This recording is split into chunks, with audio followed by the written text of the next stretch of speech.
The translation of poetry as an autonomous literary genre. I wonder, asked Louis-Ferdinand Céline in the letter to Monsieur Hindus, how can they compare me to Harry Miller, who is translated? Well, everything is a question of the intimacy of the language, not to mention the emotional output of style. Style, for Céline, was therefore untranslatable, just as poetry was untranslatable for Benedetto Croce. These theoretical positions, which play on the assumption of the uniqueness and irreproducibility of the work of art, end up denying the translatability of poetry. Such conceptions are the expression of an idealism that is particularly outdated nowadays, against which Italian aesthetics of a new phenomenological bent have fought for 4 decades at least.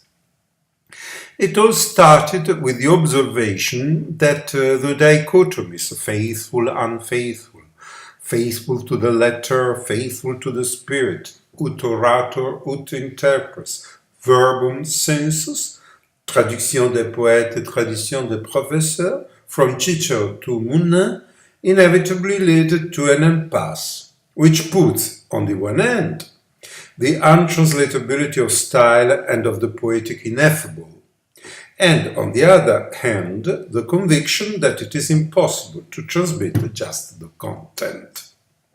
Naturally, the fact that it is possible to transmit just the content is pure abstraction.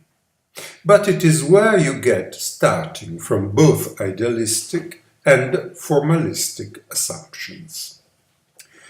I don't think that the dichotomous position of impasse changes by analyzing the academic argument between Méchanique and l'Admiral, alias between sourcier and cibliste, or between a naturalizing target-oriented tendency which would push the text toward the foreign reader, naturalizing it, and an alienating source-oriented tendency that would drag the foreign reader toward the text.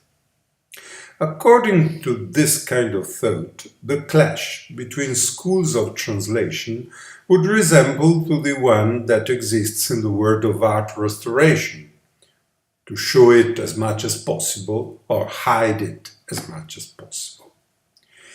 If we set aside the fondness that certain definitions may elicit as opposed to others, I believe it is clear that if we continue with the dichotomous layout, we only add new pairs like domestication, estrangement, visibility, invisibility, violability, inviolability to those of previous centuries.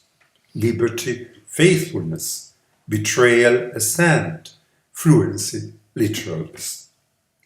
This is what happens also with the translator's invisibility of Lawrence Venuti, despite the fact that his constant reference to Schleiermacher and the hermeneutic school inspired by him is certainly of a very high level.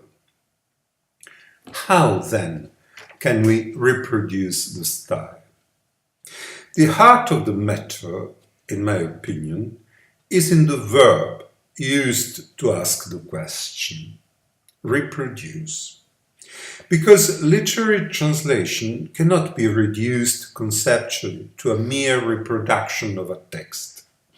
It should rather be considered as a process, which sees not an original and a copy, move through time, and possibly bloom and flourish again, but two texts equally endowed with artistic dignity. The movement of the language, Sprachbewegung, by Friedmar Appel, is a fundamental study in this regard. The concept of movement in language comes from the necessity of deeply analyzing the so-called language of departure before embarking on translation of a literary text. The idea is commonly accepted for the so-called language of arrival. No one, in fact, casts any doubts on the need to constantly retranslate the classics in order to adapt them to the transformations that language continuously undergoes. The so-called departure text, on the other hand, is usually viewed as a monument, immobile in time, memorial, and rust-proof. And yet, it too is moving in time, because the words which compose it are also moving semantically in time, as well as the syntactic and grammatical structures, and so on. Essentially, what is being proposed is to consider the classical or modern literary text to be translated not as an immobile rock in the sea, but as a floating platform, where the translator works on the live body of the text, but the text itself is in constant transformation, or precisely moving in time. In this view, the aesthetic dignity of the translation appears as the fruit of a meeting between equals, the author and the translator, fated to cause the traditional dichotomous pairs to fall away, since it is aimed at removing all stiffness from the act of translation, by giving its product an intrinsic autonomous dignity as text. This principle was already anticipated by Blanchot through the image of the solemn drift of literary works.